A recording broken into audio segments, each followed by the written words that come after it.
मैं मुझे कहीं झपकी ना आ जाए, मुझे कहीं नींद ना आने लग जाए, इसलिए मैं जवाब दे रहा हूं। तो ये आपको भी करने पड़ेंगे कि मुझे आवाज देनी है।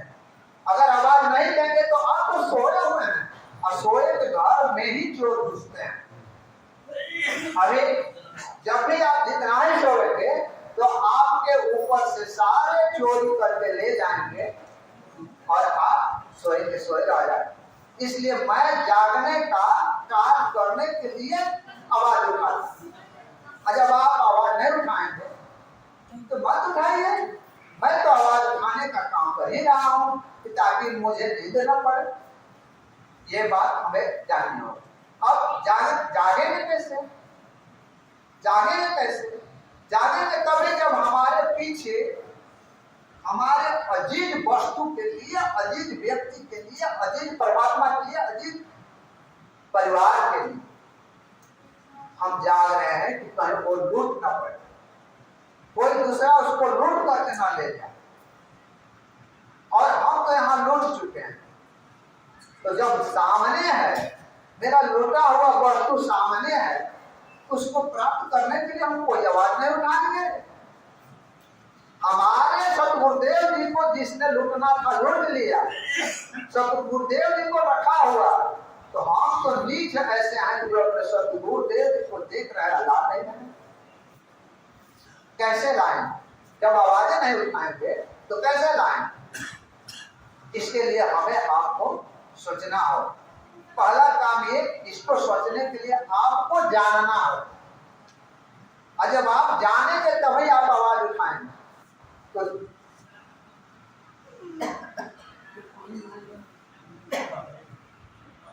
हम तो उठते हैं, और पहले आप बिहारी में, हम लोग अपने बिहारी भाषा में धुआं फान देते। धुआं का मतलब समझ रहे हैं? धुआं फानते थे कि मतलब उधर खुदा हुआ रहता था और यहाँ ऐसे पीछे रहता। तो वहाँ धुआं फानते थे तो हम कितना अधिक से अधिक छलांग लगा सकते, समझे ना? तो जब वहां से दौड़ करके आते थे तो ये पाया पर उठा करके छलांग लगा, समझे ना? उसको धुआं फाना हम लोग बोलते थे बिहारी। जब धुआं फानते थे तो कुछ लोग बीच में ऐसे रस्सी पकड़ लेता था, कितना हाई फान, समझे ना? तो वो हाई फाने वाले देखते नहीं थे कि कितना ऊंचाई वो फान जाते थे। अब बस उस रस्सी में क्या होगा, उसका पेट पैर लटकाया, नाक भवन टूट गया। तो जानना है कि रस्सी कितने ऊंचाई पर है, हम उसको फान सकेंगे या नहीं। आप फान सकेंगे नहीं तो हम क्या करेंगे कि उतनी ऊंचाई पर छोड़। तो मेरा कहने का मतलब यह है कि हमें आवाज उठाने के लिए हमें जानना जरूरी। अब आप सवाल करो कि आप वकील साहब क्या करें, तो हम क्या जाने। आप कोई सवाल करो उससे कि हम क्या जाने, नहीं करेंगे। हम बोल दिया आप आवाजें उठा रहे हैं, वही आवाज की बात करें, कोई बोल रहा है। यानी कि ये सीखने पड़े। मैं आपसे कह रहा हूं कि आप बोलिए कि मैं क्या आवाज, क्या जान, तो अगर मेरा बोल नहीं जाए क्यों? क्योंकि केवल सुन रहे हैं। परमात्मा ने आप लोगों को जीव नहीं दिया है, और जब जीव नहीं देगा तो आप बोलेंगे कैसे? इसलिए जीव को अपने दिखाई, जीव की आवाज को लोगों तक पहुंचाइए। अगर आवाज को पहुंचाएंगे तो आपको कष्ट भी होगी, रास्ते में रोड़े भी मिलेंगे, गाली भी मिलेंगे और प्रेम भी मिलेंगे। तो ये आपको देखना है कि गुरु जी ने हमको 3 चीज दिया। एक तो कान दिया, आंख दिया और जीभ भी दिया। तो आंख से तो पढ़ रहे हो, देख रहे हो कि गुरु जी कहाँ हैं, चले जाते हो, नाम खंड हो गया है तो फलाना हमारा शुद्ध कर देगा, तो फलाना हमारा शुद्ध कर देगा। कहाँ जाए? अरे आप मुझे बताओ कि आप शुद्ध कौन करने वाले होते हो जब हमारे सतगुरुदेव जी को अंदर डाल दिया। और जब अंदर गए तो तुम्हारे लिए परमात्मा, और बाहर गए तो उनके सिक्योरिटी में ताले कमाने लगा रहे। परमात्मा को कौन निकाल सकता है? परमात्मा को कौन कैद कर सकता है? परमात्मा को अंदर फेंक सकते हैं। परमात्मा को आप कमांडो बन करके सुरक्षा कर सकते हैं। ये सवाल कौन कर रहा है? 2 आदमी कर रहे हैं, 3 आदमी कर रहे हैं पूरे भारत। तो पूरे भारत में 2 आदमी 2 पिता, 3 आदमी के पिता, बाकी के तो सब वो पिता है नहीं। तो अपने पिता के लिए आप आवाज नहीं उठाओगे तो भाई मेरे पिता इतने समर्थ हैं कि जेल में जाकर के परमात्मा हो गए, जेल से बाहर थे तो वो आत्मा थे। ये कौन कहानी है? ये कोई कहानी आप प्रश्न कीजिए भाई। जेल में जाते हैं वो परमात्मा हो गए और जेल से बाहर आते हैं वो हमारी तरह आत्मा हो गए। कि एक आत्मा को घेर करके डाल कर और अंदर बैठा दिए। अब एक वे जगदीश जी हैं, हरेंद्र भगत जी हैं, ये सब लोग गए हुए थे और जिला कोऑर्डिनेटर आए और स्टेट कोऑर्डिनेटर भी आए। क्या कहा? कह रहा कि परमात्मा सुरक्षित है जेल। अब बताइए, परमात्मा सुरक्षित है जेल में, अब डाल दिए। फिर क्या कह रहे हैं? वो पूछ लीजिए उनसे कि भाई हम सदगुरुदेव जी के आड़ में हमारा विकास हो रहा है, तो किया जाता है।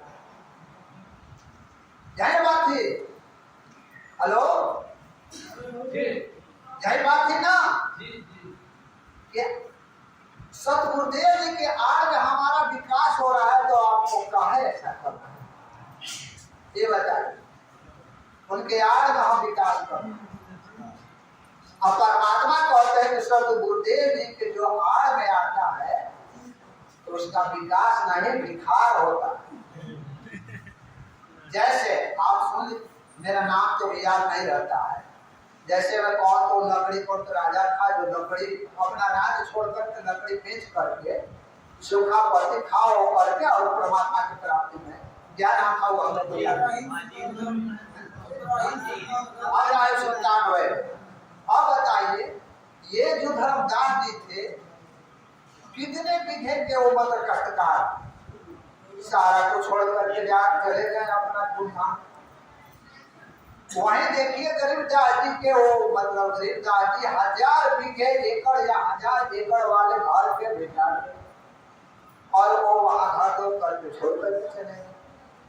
तो परमात्मा तो गरीबी देते हैं और हम सत्य को अमीरी देते हैं। बहुत से लोगों को सुना है कि हमारे पॉकेट में 1 पैसा नहीं, परमात्मा ने हमको इतना पैसा दिया। अरे परमात्मा पैसा नहीं देते हैं, परमात्मा आपको धन नहीं देते हैं। परमात्मा केवल 2 चीज देते हैं। परमात्मा क्या देते हैं? परमात्मा देंगे गरीबी और अधीनी। इन दोनों के अलावा किसी को मिला हो तो बता दीजिए। यहाँ पर क्या? अरे भाई मेरे पॉकेट में 5 रुपया था, 10 रुपया था, हमारे हरे भगवती कल का है, पता नहीं कहाँ से पैसा आ गया। ये मतलब बोल रहे हैं। तो परमात्मा या समझ रहे कि हमारे परमात्मा जब हमको पैसा देने लगे, नहीं, जब हम भूखे मरने लग जाते हैं तो हमको पैसा दे देते, पैसा नहीं देते। जब वो पैसा देने लग जाएंगे, हमको पैसा देना ही होता तो कहे के लिए हमको वहां सतलों से सारा पैसा फेंक देते। जैसे लातारा जब भंडारा दिए हुए थे उसी तरह से वहां से फेंक देते कि लोग खाते जाओ खाते जाओ। वो परमात्मा पैसा नहीं देते हैं, परमात्मा देते हैं क्या? गरीबी और अधीने। जब गरीबी और अधीने दे देंगे तो हमारे अंदर उस परमात्मा की प्राप्ति के लिए कसक आएगी, और जब कसक आएगी तो इस अंदर में वह सदगुरु को देखेंगे जरूर। और जब सदगुरु को देखेंगे तो अपने सदगुरु की सेवा में अपना सारा निछावर कर देंगे। लेकिन हम क्या फोटो में निछावर कर रहे हैं, हम क्या भोग में निछावर कर रहे हैं, हम क्या भंडारा में निछावर कर रहे हैं। अरे भंडारा क्या है? भंडारा यही कि भूखे को हम जाने देते हैं। हम इतना ही कर सकते हैं कि हमारे पास दाना है तो आपको दाना दे सकते हैं, हम आपके लिए पियाओ कहाँ से आ रहे हैं? क्योंकि परमात्मा तो हमको उतना ही दिए हुए हैं कि हम आपको दाना खिला सकें। अब मेरे दाना को नहीं खाएं और पियाओ खोजेंगे तो मैं कहाँ से लाऊं? अच्छा, हमसे काहे मांगना करते हैं? आप उन्हीं से मांग लो, उन्हीं से मांगो जैसे वो मांगा था, जो किसान था वो मांगो। अब यहाँ छोड़ दीजिए, कहानी आगे बढ़ जाएगी तो परमात्मा कहते हैं वहां चलोगे तो बहुत दूर जाएंगे, लेकिन फिर अपने प्रसंग पर आ जाते। तो मैं प्रसंग पर आप लोगों से प्रश्न किया था कि आप लोग को क्या जानना है, आपको सवाल करने के बाद पर हम, लेकिन क्या जानना है आप अभी सवाल करिए कि क्या आपको जानना है या सब जानते हैं? यानी मैं समझूं कि सब लोग जानते हैं। और जब सवाल नहीं करोगे तो मैं क्या जानूंगा कि आपको जानकारी है या नहीं है? तो ये मेरा कहने का मतलब है कि आपको जानना है और जानने के लिए यहाँ पर बैठा हुआ आंदोलन है। और आंदोलन के लिए हमें ये जानना है कि हमारे सतगुरुदेव जी के साथ में किसने दगाबाजी किया, किसने षड्यंत्र किया, वो षड्यंत्रकारी आज क्या कर रहा है, किस कारण से हमारे सतगुरुदेव जी आज तक पर दिखाते आ रहे हैं कि दांत में दर्द होता है तो अपने भाई बहन बेटा बेटी माता पिता को तुरंत उठाकर हॉस्पिटल ले जाए, दावा करा करके बेटा का दर्द ठीक हो गया, बाप का दर्द ठीक हो गया, लौटा। संत राम बाजी महाराज के दांत में जीव ही दर्द होता है तो उनको दर्द की दवा खाने के लिए आवेदन देना पड़ता है कि मेरे दांतों में दर्द हो रहा है, तो डॉक्टर को जेल के अंदर आने की इजाजत दी है। आप बताइए, वो तो पटिशन दिए, न्यायालय क्या करता है, बहुत तेज गति से करता है तो 2 दिन का टाइम कि सरकारी वकील या विपक्षी इस पर जवाब दो कि डॉक्टर को अंदर जाने दे और उनको ट्रीटमेंट के लिए। तो वो 2 दिन तो जवाब देने में लिया, जवाब दे दिया तो 4 दिन और ले लिया। अब लोग अभी याद है, बहुत कम दिन हुआ कि गुरु जी के दांत में दर्द हुआ तो 1 सप्ताह तक मरते रहे। उनके उस फोटो को जाकर के कम से कम देख करके तो दंडोत करे, क्या उनकी स्थिति है हम इस पर आया। लेकिन वह 1 सप्ताह के बाद उनको ट्रीटमेंट के लिए डॉक्टर का अंदर जाने का आदेश हुआ। अंदर वो भी कैसे, डॉक्टर हमको रिपोर्ट दे कि आपके साथ कौन कौन स्टाफ जा रहा है।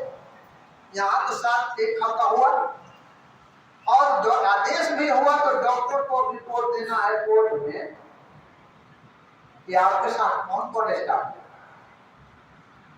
उसमें 2 दिन और ले लिया। तब तक गुरु जी का सारा काम तमाम।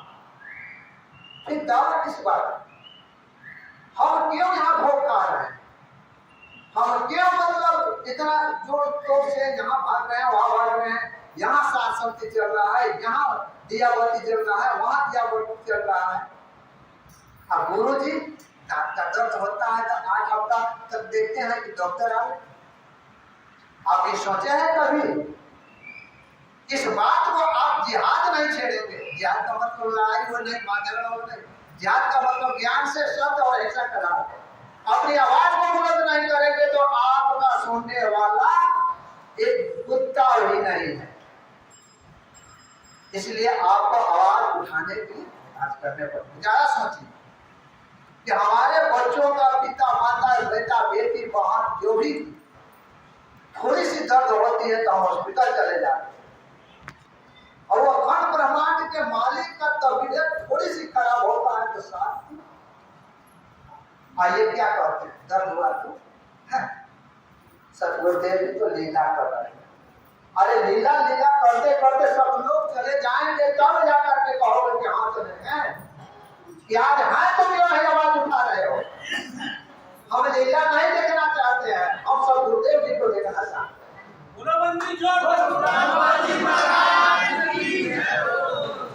ये हमें आवाज उठानी है। और जब हम ये आवाज नहीं उठाएंगे तो नाक रगड़ने लेंगे। आज ही मैं लिख देता हूँ कि गुरु जी जेल से ही चले जाए। पहले भी चले गए थे। ये आप जान लीजिए कि अगर आप आवाज नहीं उठाते हैं तो अपने पिता को जिंदगी में कभी नहीं पाए। ये कितना है और कोई तोड़ भी नहीं पाए, इसको कहीं हटा भी नहीं पाए। ऐसा नहीं बोले भगत जी, नहीं बोले, आपकी आवाज आ रही है, लेकिन आप इस बात को बहुत पहले से जानते हैं। आवाज आज तक नहीं उठा, लेकिन आज मेरी बात को सुन करके आपकी आंखों में ये जो टपकना स्टार्ट हो गया, ये गलत है। इसलिए इस बात को आपको नहीं, गुरु जी को तो गए हुए 9 वर्ष हो गए। उम्मीद है कि हम तो नहीं, अन्य भगतगण जैसे में बहुत से लोग हैं, उस लोगों में से केवल एक ही बचा हुआ, वो है रामचंद्र। इनको गाली गलौज और बेटा बेटी सबको कोठा कोठी कर दिया, यहां तक सुनने पड़े, लेकिन रोए नहीं है, क्योंकि इन्हें गुरु जी चाहिए, इन्हें परमात्मा चाहिए। ये रोए नहीं, रोने से परमात्मा नहीं मिलता। सामने परमात्मा, सामने सब गुरुदेव है, तो उस सब गुरुदेव से परमात्मा मिलते हैं। तो सब गुरुदेव का आप लाने के लिए कोशिश करें, आप उनसे मिलने के लिए उनको किसी तरह से जो भी चंगुल में पकड़े हुए हैं उनसे हटाने की कोशिश करो। तो इस बात पर कोई ध्यान नहीं देता। हाँ, आज हम करें, आज हम चिल्लाते जाएंगे, आज हम चिल्लाते जाएंगे, गुरु जी के लिए कुछ नहीं करेंगे।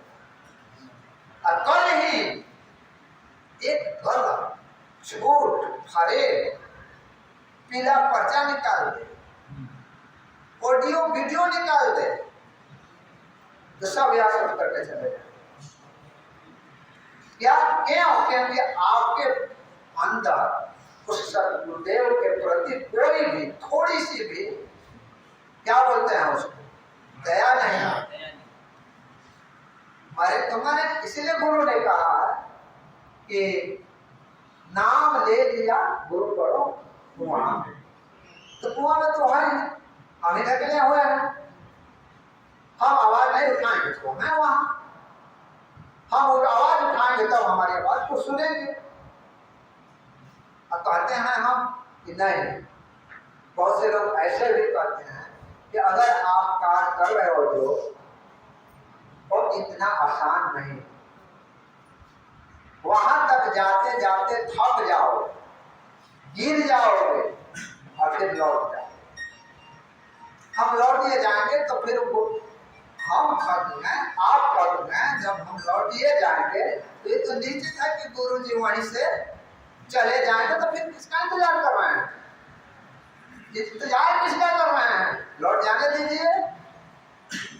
एक कोई भगत गण है, नाम, हाँ यह देखिए, ये इनका नाम धर्मवीर भगत है, इनकी चर्चा हो रही थी। चर्चा में एक कहानी सुनाया, हम प्रभावित हो गए, बहुत काफी प्रभावित, अच्छा लगा। लोग कह रहे हैं कि क्या करें क्या नहीं करें, क्या आप आंदोलन कर रहे हैं।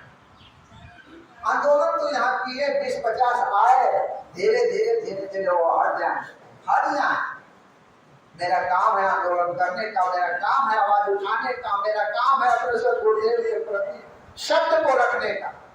तो मैं करता रहूंगा, चाहे थक जाऊं या मर जाऊं, लेकिन करता रहूंगा। आप करें या न करें, मैं अपने जागने के लिए ऐसा करते जाऊंगा, करते जाऊंगा। इसी पर इन्होंने एक कहानी सुनाया तो मुझे प्रभावित किया था, जैसे मैं आप लोगों को छोटी सी शब्दों में सुना देता। मैनेजमेंट नामक एक जो आग है, ये मैनेजमेंट का आग है। मेरा कहने का मतलब है वो कंपेरिजन करके चल रहा हूं, आग और मैनेजमेंट। मैनेजमेंट कौन है, आरएसएस कौन है, ये आपको इस किताब से मिल जाएगी देखने को। तो मैनेजमेंट वही है जो आरएसएस समिति वही दोनों। तो वही बातें आप लोग किताब में पढ़ लीजिएगा। लंबे समय लगाने के बाद में किताब को लिखने में हमें समय लगे हैं 8 माह। तो आपसे बातचीत और चर्चा करने में भी 8 माह लग जाएगा। इसलिए मोटा मोटी उद्देश्य मैं बता देता हूँ, यहाँ वो किताब में आप पढ़ते जाएंगे। बहुत से भगत गण हैं जो इस किताब को लिखने के लिए विरोध किए थे, आज भी विरोध किया। अरे मूर्खों, मैं आवाज उठा रहा हूं अपने जागने के लिए। मैं हर जगह दौड़ करके नहीं जाता। मैं हिमाचल प्रदेश जाऊं, मैं नेपाल जाऊं, मैं महाराष्ट्र जाऊं, मैं फलाना जगह जाऊं, कितने जगह जा करके आवाज उठाऊंगा और मेरा किताब चारों तरफ आवाज उठाएगा। इसलिए मैंने ये किताब को लिखा। ये मूर्ख लोग जितने लोग हैं कहते हैं कौन आपको किताब कहा लिखने के लिए? अरे भाई, हम तुमसे पैसा मांग रहे हैं, ना रुपया मांग रहे हैं, ना तुम्हारे दिमाग को हम शेयर कर रहे हैं। मैं अपना सिर खपा रहा हूं, मैं अपना समय बर्बाद कर रहा हूं, मैं अपना जो है जो भी पैसा है वह लगा रहा हूं। तो तेरा सिर दर्द क्यों हो रहा?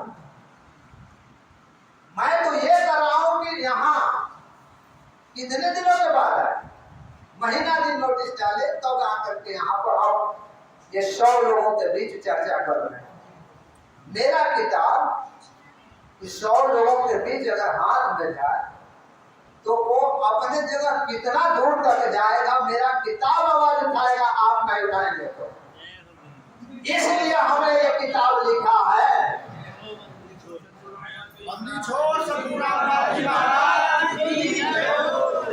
तो आप भगत से निवेदन मेरा यही है, हर को छोड़ दीजिए।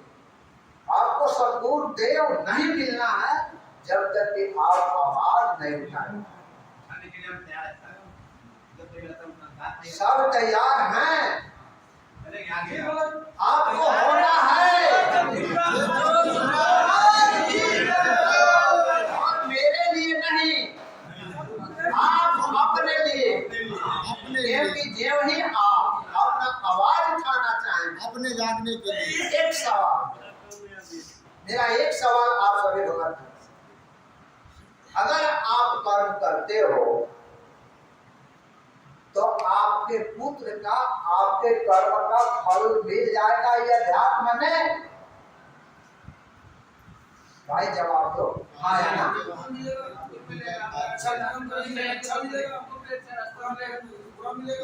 हम करें आपका कर्म इस अध्यात्म में जो कर रहे हो, तो आपका किया हुआ कर्म का फल आपको मिलेगा या आपके बेटे को मिलेगा?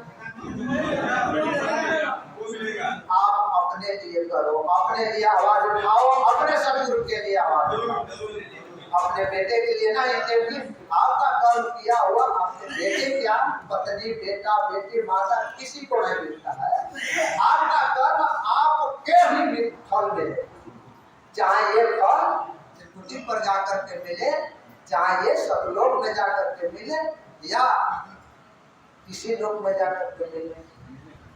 और दूसरी बात ये, मैं कोई आपका, अपने भाई का, अपने बहन का, अपने माता का, अपने पिता का मैं गुरु नहीं हूं। यहाँ ज्ञान बांटने नहीं आया हूं, यहाँ मैं दीपक जलाने नहीं आया हूं। अपने गुरुदेव के प्रति हुए अत्याचार और अन्याय के लिए आवाज उठाने आया।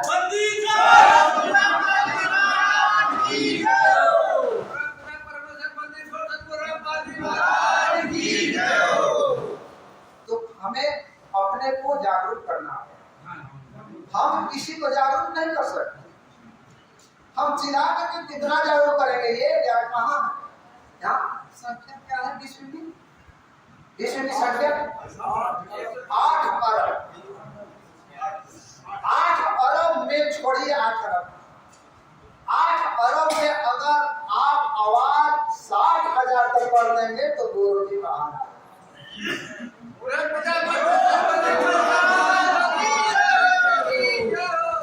ये जरा सोचिए,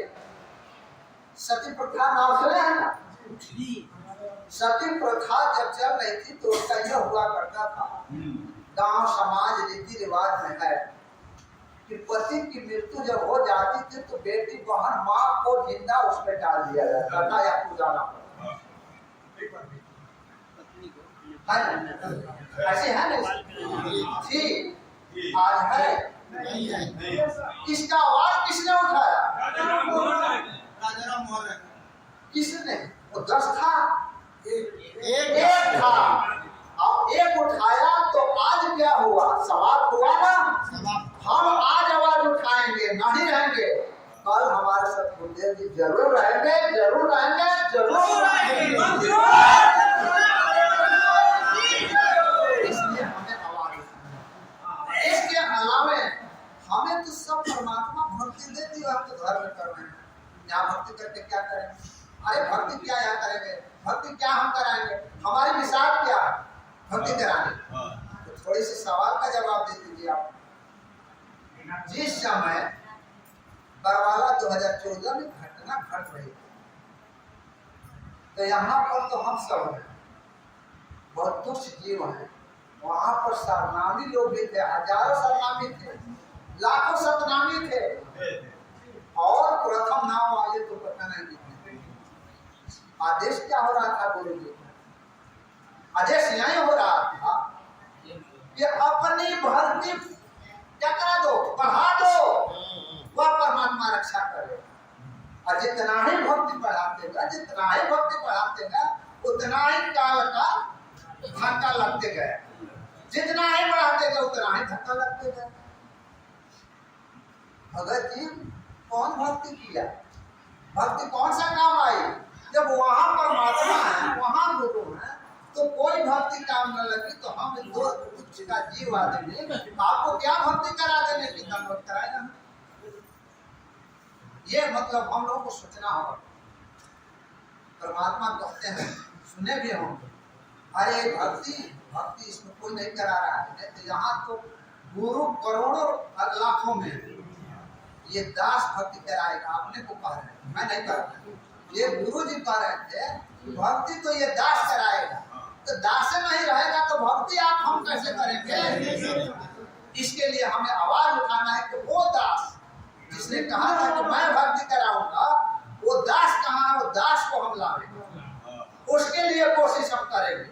अब कोशिश करना क्या? आवाज उठाना, दूसरे को बताना।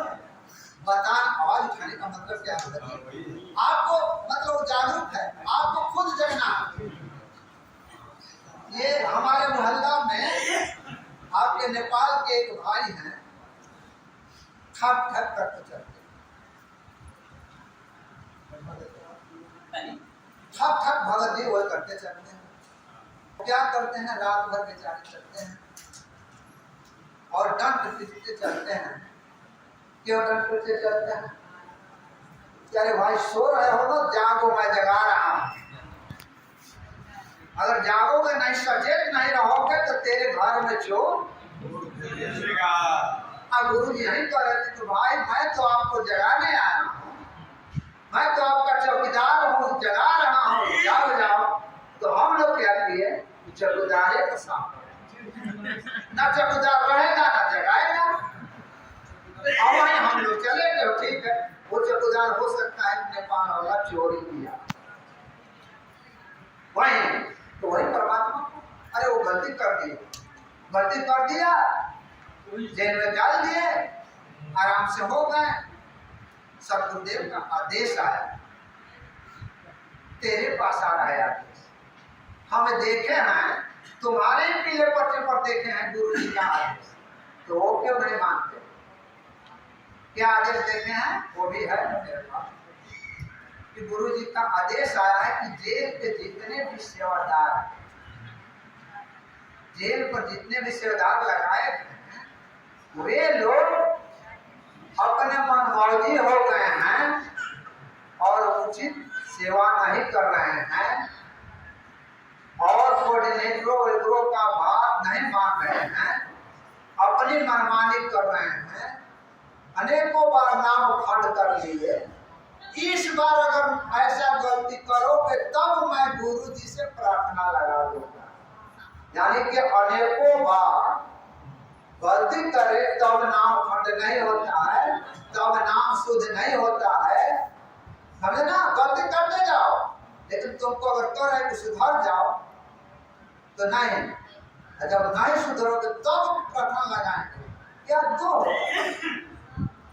हमारे चेहरे देखने से कितना तो मतलब हो गया था नाम खंड। चलो तो गुरुद्रोही को देख लिया चेहरे, नाम खंड हो गया। वो नाम खंड हो गया और तेरे को ये पीला पर्चा गुरु जी के नाम पर निकल रहा है कि गुरु जी का आदेश आया है कि अगर ऐसी दोबारा गलती करोगे तो गुरु जी से प्रार्थना करती जाएगी। अरे गुरु कौन? गुरु जी का आदेश आया है, गुरु जी कह रहे हैं कि गुरु जी से प्रार्थना भी कर दो। देखिए इसी में आप उस पीला पर्चा को पढ़िए। गुरु जी का आदेश आया है कि जेल सेवादार सेवा सही नहीं कर रहे हैं और यदि दोबारा गलती करोगे तो गुरु जी से प्रार्थना लगा दी जाए। गुरु जी का आदेश आया, गुरु जी से प्रार्थना लगा। किससे? तो परमात्मा कहता है करे मूर्खों, जब काल ब्रह्म से अपने बारे में लिखवा सकता हूं तो तुम क्यों खेत की बल्ली हो?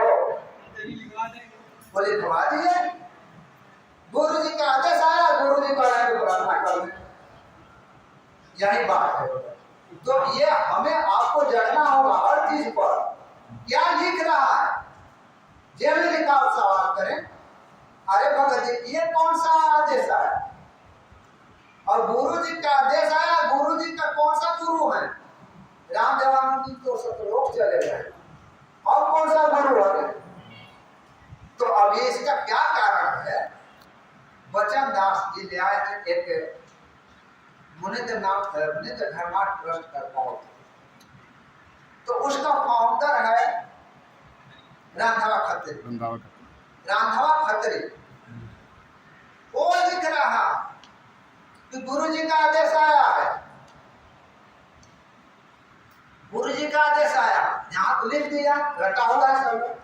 आगे लिख रहा है वो तो उसके लिए गुरु थे, तो रांधवा लिख रहा है कि गुरु जी से प्रार्थना करते हैं। तभी आपको नहीं खुल नहीं है नजर, आप आवाज उठा नहीं रहे हैं। हम दो चार आवाज उठा रहे हैं तो चुपचाप क्यों? क्योंकि आप हमको कमजोर कर रहे हैं, हम कमजोर हैं। तो यही जान करके कि मैं तो जाग रहा हूं ना, मेरी चोरी नहीं होगी। आप सोए हैं तो सोए, आपकी चोरी होती जाएगी।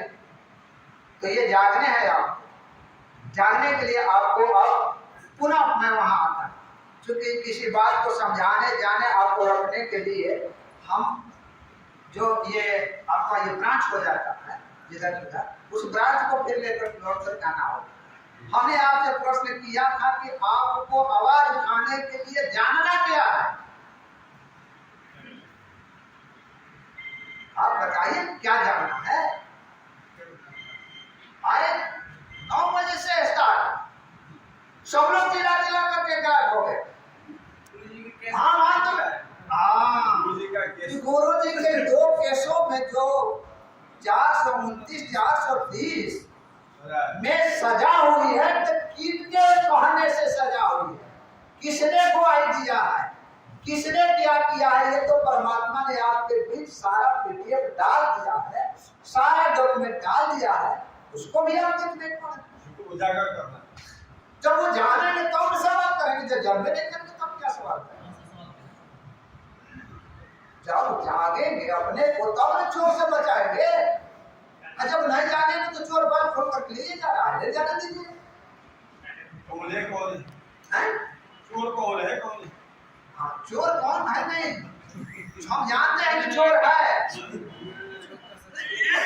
लेकिन उस चोर के प्रति हम आवाज नहीं उठा रहे। जाने तो आज तो कृष्ण श्रेष्ठा जी के घर में चोरी हुआ है ना, चोर के और जाना उनके घर कर रहा है, आदेश कौन दे? तो चोरी ना है, आदेश लगा रहा है। ये नहीं होना चाहिए। ये आपके लिए फायदा होगा। श्रेष्ठा जी हमारे बगल वीर हैं, छोड़ उनके यहाँ चोरी हो रहा है तो चोरी होने दो। हमारे यहाँ तो नहीं हो रहा है ना, हम तो जाग रहे हैं।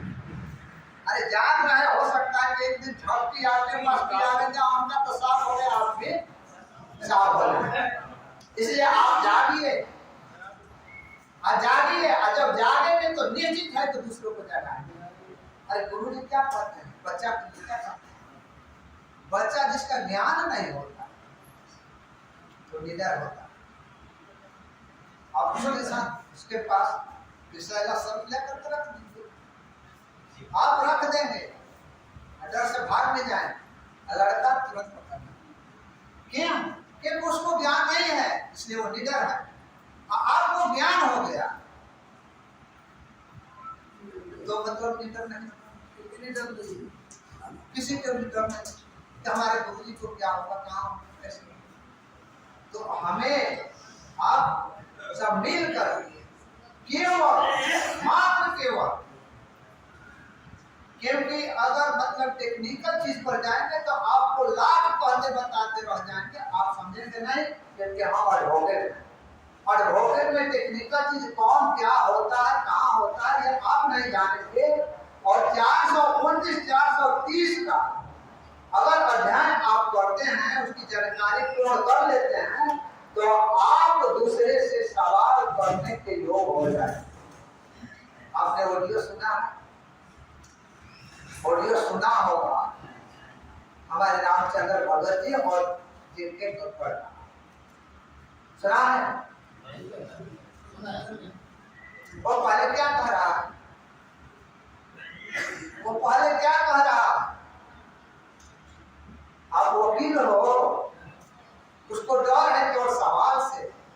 ये कौन सा मैट्रिक में बढ़िया से पास किया हो नहीं, हमारे जानता ये मैं अभी नहीं जानता हूँ, हंस दिया समझना, हाई स्कूल। हाँ, लेकिन उसको डर है जो 10 वर्ष नहीं 20 वर्षों से प्रैक्टिस कर रहा है। आप वकील हो, अरे मैं वकील हो या ना हो, आप तो बताओ, मैं सवाल करूंगा, वकील करे या ना करे। क्या क्योंकि को जानकारी थी, सवाल उनसे कर रहे हैं और आप केवल ऑडियो सुनकर रामचंद्र को बड़ा बढ़िया बोल रहा, रामचंद्र तो ईश्वर गुरु महाराज, अरे काहे बोला, उसको ज्ञान हो गया, परमात्मा ने उसको दया करी, उसने कहा कि हम बुलंदी अपने परमात्मा के लिए। आप अगर सोचिए कि आप किसी के लिए कार्य करेंगे तो वो जिसके लिए कार्य कर रहे हैं तो आपको दंड देगा, आपके साथ होगा। तो परमात्मा के लिए अगर आप कार्य करते हैं तो आपके लिए परमात्मा जरूर आएगा, जरूर। तो हमें ये उठानी है और बेसिक चीज आपको जानना, बेसिक चीज केवल जान के तब आप प्रश्न करना स्टार्ट करना है। और बेसिक चीज क्या है, घटना का कारण क्या है, घटना का कारण में कौन कौन लोग थे, कौन लोग क्या चाहते थे और गुरु जी क्या चाहते थे, ये बेसिक चीज है। इस बेसिक चीज को जानकर तो प्रश्न करना शुरू करते हैं, आपको कोई जवाब नहीं दे, आप ही रामचंद्र बन जाएंगे। रामचंद्र जैसा व्यक्ति होगा वो भी शशिभूषण बन जाएगा।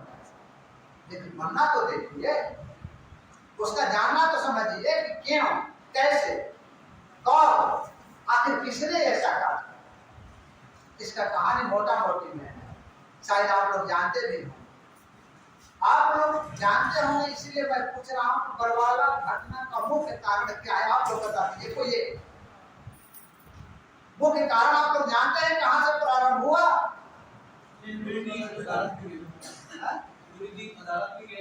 माना कर दिए ना, जाने के लिए माना किए ना, नहीं तो आज जो वहाँ से मर्डर केस जो लगा हुआ था गुरु जी के ऊपर, और उसमें पेशी में मतलब कि आप लोग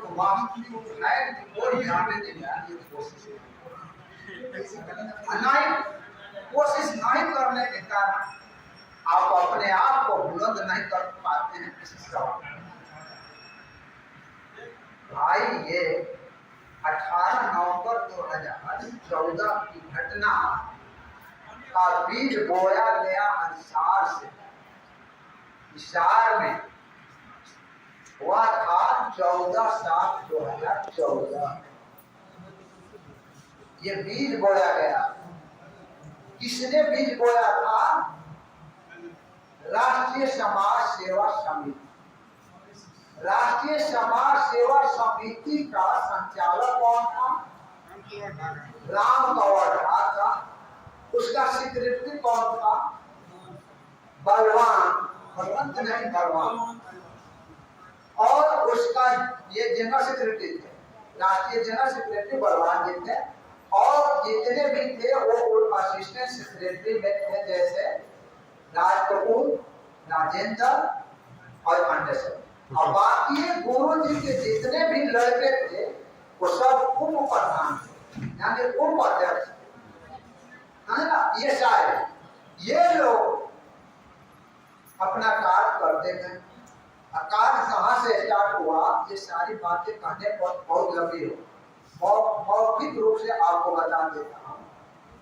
संत रामपाल जी महाराज का प्रथम केस 2006 में क्रोथा कांड घटने के पूर्व एक माह पूर्व छुड़ानी कांड हुआ। छुड़ानी कांड में गुरु जी नहीं थे, गुरु जी के सारे मौजूद वहां पहुंच गए, हाथ की बैग लेकर के। परमात्मा बताते कि आप हाथ की बैग लेकर के दूसरे के घर में घुसो, तो ये लोग गए हुए। उसमें गुरु जी का एक बहनोई हुआ, बहनोई या भतीजा था, याद कृष्णा, बहनोई कृष्ण, वो वहां हॉकी बेंच से देख करके गए। गुरु जी बेचारे अपने आश्रम में मारपीट हुआ, वैसा हुआ, नाथ घूमन ज्योति के सौदारी हुआ। 31 लोगों को उसमें FIR में नाम दिया गया, जिसमें गुरु जी भी था। पहला FIR गुरु जी, और गुरु जी निर्दोष आदमी, दूसरा लोग बचा चलाए, तो गुरु जी को क्या हुआ, गुरु जी उसमें रिहाई हुए, और जो झगड़ा किया था 3 लोगों की सजा उसके साथ। तो फिर 1 महीने के बाद में करोता कांड हुआ। उसी करोता कांड में ये गुरु जी को, अब आप लोग जब सोचिए, ये समझने की बात है, मैं हर बात को बताऊंगा तो नहीं समझ पाएंगे। आपको सोचने की, आपको उस पर विचार करने की जरूरत है कि जब कोर्ट गुरु जी को दिया है कि इस न्यायालय में प्रत्येक तिथि पर आपका उपस्थित होना अनिवार्य नहीं है, उसी समय आपको उपस्थित होना है जब ये न्यायालय आपको आदेश दे। तो फिर गुरु जी कहाँ अवमानना किए, कहाँ तिथि पेशी पर नहीं जाते थे, और उनको तो कोर्ट ने फ्री किया हुआ था, आदेश भी है। यहाँ आदेश की बात बता रहे हैं, आदेश से अलग नहीं जाऊंगा। कि अकरौथा कांड में जो न्यायालय, जब न्यायालय ने गुरु जी को डिस्पेंस किया था कि आपको प्रत्येक तिथि पर उपस्थित नहीं होना है जब तक कि कोर्ट आपको बुलाए। तो उसी में हुआ क्या कि 2009 में झगड़ा झंझट हो गया। झगड़ा झंझट किसे हुआ? 2009 में घटना मालूम है? वो भी नहीं मालूम है, क्योंकि हम लोग मालूम करने की कोशिश नहीं की। पुनः दोबारा क्रोधा में घटना घटी, लेकिन परमात्मा की लीला, उसमें भी गुरु जी को हाथ माने लगे। फिर भी 2013 में पुनः करोना कांड हो गई, जिसमें 102 लोग घायल हुए थे और 3 की मृत्यु हो गई। रजा देवी ये बहुत कोशिश किया कि गुरु जी उसी केस में फंस गए, लेकिन परमात्मा वहां नहीं फंसे। 150 किलोमीटर की दूरी पर बरवाला में आश्रम में अपना सत्संग कर रहे थे, नहीं फंसे। इन लोगों को रहा नहीं गया, पुनः सारा षड्यंत्र करते गए उस घटना को लेकर। कौन घटना? 2013 वाली कोरोना कांड घटना को लेकर के बड़े जैसे ये कौन है, श्री रविशंकर, हाँ रविशंकर करके वे आश्रम में एंटर की। आश्रम से बाद में हमको बात कुछ नहीं करेंगे, गुरु जी तक नहीं जाने। विजय प्रकाश जो वहां का मंत्री था, उसमें कांग्रेस की थी, मंत्री था, वो आकर के कहा सारे बात हम सेटल कर देंगे, हमें गुरु जी से नहीं। उनसे नहीं मिला, वो कंप्रोमाइज नहीं चाहते हैं। अरे वो कंप्रोमाइज कहाँ नहीं चाहते, वो तो चाहते हैं कि मतलब तुम नहीं चाहता है कि कंप्रोमाइज नहीं हो, खुद खराबा बढ़े और ये किसी तरह से अंदर देगा नहीं जाने दिए। तब अंत में आपको याद होगा, चाहे तो पुराने भगत हो जिनको याद होगा, तो वो वहां पर आवाज उठाए, अरे भगत जी आप गुरु जी को मिलाते क्यों नहीं, मना करो, कंप्रोमाइज की बात मैं नहीं कर रहा हूँ, करवाया दिल्ली के लोग गुरु जी से मैं मिलाता हूँ, यही तो पानी पड़ जाते हो। तब भगत गण के आवाज उठाने पर उनको कहा गया कि नहीं, गुरु जी से मिलाएंगे नहीं, आपके बात को गुरु जी तक पहुंचा। यानी कि देखिए ये भगत गण चिल्लाए, और भगत गण के चिल्लाने पर तो लौटा देते, तो भाई जाने नहीं देते थे, सुनते नहीं करते, नहीं कंप्रोमाइज हम लोग को नहीं करते, कंप्रोमाइज किस बात वो लौट जाते थे। और जब ये भगत गण ये पर आए के लिए और सेटअप हो जाए, तो ये लोग कौन सी बात कर रहे हैं, तो उसी में आवाज उठाए लोग, तो कहे ठीक है गुरु जी का आदेश है, तो उनको नहीं लाओ स्वयं, तो वहां स्वयं मिलने के लिए विरोध कर। उसी समय आप जरा सोचिए, गुरु जी कहते हैं कि देखो अपने हृदय से जिस चीज को त्याग दिया उसको त्याग दो, मुझे खून खराबे से ऐसे आक्रमण नहीं लेनी है, चौथा होगा तो मुझे ऐसे आक्रमण खून खराबे से नहीं लेनी। आगे वहां जाकर कहे कंप्रोमाइज नहीं, जाओ कंप्रोमाइज नहीं हुआ, झगड़ा हुआ, सब कुछ हुआ, खून खराबा देखिए आज तक होतेगा। तो ये आप अगर जानेंगे तभी सवाल है। वहां से ये हुआ, आने के बाद गुरु जी को जब यहाँ लेकर के आए तो इनके तरफ से क्या हो गया कि भाई गुरु जी जो 13 में झंडक हुआ तो वो कोई नहीं आया, जितने भी प्रतिनिधि है सरकार का वो तो सब लौट करके चले गए। तो कोई सोचा कि क्यों ना हम कंप्रोमाइज के लिए इनको बुला ले बड़ौदा में उस केस के माध्यम से। तो उन्होंने क्या किया कि जो इनको ये निष्पेष मिला हुआ था कि प्रत्येक तिथि पर नहीं आना है, तो ये नियम है, कोर्ट का नियम है कि जब तक से उसको कैंसिल नहीं करता है तब तक से वो नोटिस भेजेगा। तो उसको कैंसिल करके उन्होंने कहा कि आप सतराम पाजी महाराज विशाल कोर्ट से मेरे समक्ष पेशी दर्ज करें थ्रू वीडियो कॉन्फ्रेंसिंग। उस रक्षा के लिए कहा, गुरु जी के मतलब फायदे के लिए कहा गया है कि आपको मतलब ये वीडियो कॉन्फ्रेंसिंग के बाद से डायरेक्ट मैं बातचीत कर लूंगा, हो सकता है कि सेटलमेंट हो गया। तो ये मतलब गुरु जी तो वहां पे इन बात इसकी भाना आरसे समिति के बारे में हो गई। आरसे समिति वाले ने अपना उठाया, पूरे भारत और विश्व में फोन घुमा दिया। सतगुरुदेव जी का आदेश आया है, सब लोग रोहतक और हिसार चले पेशी। अब जब पेशी नहीं था तो पेशी पर हिसार क्या जाने की जरूरत थी, उसमें कितने लोग गए होंगे, हाँ बगल में गए, हाँ बहुत बार गए हैं, आप गए हैं, आप गए हैं विशाल, अरे घटना के पूर्व में गए हैं ना, हाँ गए ना अब नहीं गए, अब बताए। लेकिन बहुत से ऐसे लोग गए हैं जो मतलब विशाल में रात में जो पूरे शहर को और रोड को जाम कर दिया। जी भगत जी हम भी गए थे भगत जी। हाई कोर्ट की बात छोड़िए, मैं हाई कोर्ट के पूर्व की बात कर रहा हूँ, 14/7/2014 को।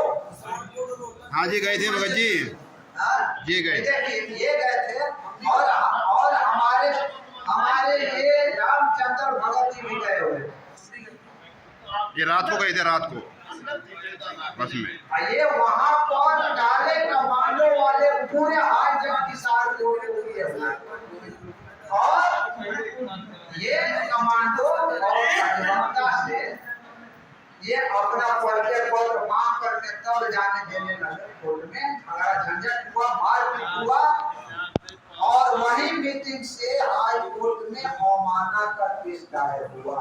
ये आपका 14 को घटना 21/7/2014 को बरवाला में अवमानना करके जिसका नंबर 12/7/2014 है, जिसमें नोटिस आया। नोटिस गुरुजी को मिली, गुरुजी ने 8/8 को अपीयर हुआ और 27/8/2018 को अपना जवाब दिया। और जवाब क्या देते हैं? ये जो काले कमांडो वाले जो मेरी सुरक्षा में चल रहे थे वो मेरे नहीं थे, वो राष्ट्रीय समाज सेवा समिति के थे और राष्ट्रीय समाज सेवा समिति का संचालक राम कंवर खाता है। और ये बात जरूर है कि इस समिति में मेरे शिष्य जरूर हैं, लेकिन वे मेरे कंट्रोल से बाहर हैं। मैं उन लोगों पर कोई भी दबाव मेरा नहीं है, वे अपने स्तर से कार्य करते हैं। अब बोलिए परमात्मा का ये शब्द गलत है कि सही है? ये लोग क्या किए, जब गुरुजी ने स्टेटमेंट दे दिया तो उस समय तक राम कंवर ढाका उस केस में मुदारे नहीं था, उसका नाम तक से नहीं था। तो न्यायालय देखा क्या इनके स्टेटमेंट में तो आगे राम कंवर ढाका और राष्ट्रीय समिति का अध्यक्ष है, उस काले कमांडो उसके थे। तुरंत राम कंवर ढाका को उन्होंने नोटिस कर दिया कि आप भी उपस्थित हो जाए। तो वो डेट पड़ा था 24/9/2014। 24/9/2014 को हुआ क्या कि नोटिस गया आरएसएस समिति के अध्यक्ष को ये पता चला, ये तो हम ही लोग अपना ये सारे लोगों को ले दिया। चंडीगढ़ आओ, गुरुजी का पेशी है,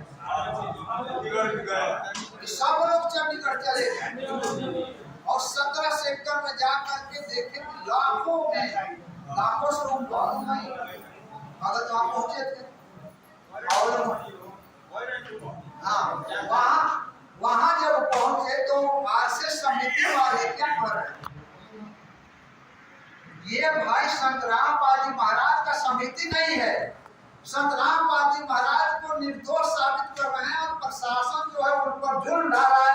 इसलिए ये राष्ट्रीय समाज सेवा समिति उनके भगतों से बात किया, उनके मैनेजमेंट से बात किया और जब तैयार हुए तो हम सभी उनके काम के लिए आगे बढ़ रहे हैं। वो तो वहां फील्ड में कर रहे हैं।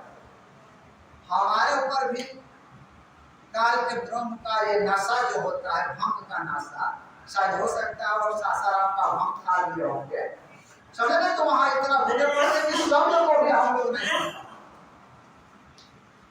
आज जब ये हुआ, आज क्या हुआ, 24 तारीख को उसको हुआ तो करते चल दिया और 24 तारीख को उसको राम कंवर ढाका के बारे में देखिए अब कहां से स्वतंत्र था। जब उसको लगा कि 24 तारीख को आना है तो उसने लोगों को बुलाना कह दिया, अब आप लोगों को लिखा। और चंडीगढ़ जो है ना, वो चंडीगढ़ में कितने मतलब बीजेपी है आप जानते हैं सब कोई? नहीं। वहां 3 बीजेपी है, एक केंद्र शासित प्रदेश का और दूसरा पंजाब और हरियाणा का बीजेपी, तीनों बीजेपी है। इन्होंने यानी राम कंवर ढाका आरएसएस समिति ने बजावता लेकर लिखा कि हम इस तारीख को आपके चंडीगढ़ में आते हैं, रोकना है तो हमें रोको। अब जरा देखिए कौन धमकी दे रहा है, कहां गुरु जी का फंसाने के लिए षड्यंत्र की जाए और आपको बुला